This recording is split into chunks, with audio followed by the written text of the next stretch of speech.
Biolan pikakompostori Eco 220 syntyi tarpeesta tehdä biojätteen kierrätys helpoksi ympäri vuoden. Se pöhisee talvellakin, koska se on hyvin lämpöeristetty. 220 Econ avulla jokainen pystyy kierrättämään omat keittiön biojätteensä ravinteekkaaksi kompostimullaksi.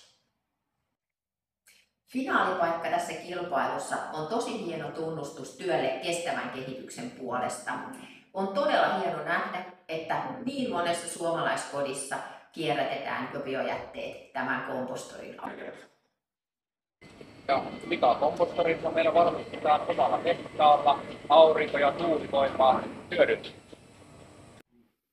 Tiesitkö muuten, että Biolandilla on pitkä historia kompostoinnin edelläkävijänä? Jo vuonna 1978 toimme markkinoille ensimmäisen kompostorin. Tästä onkin tullut suomen kieleen sana kompostori.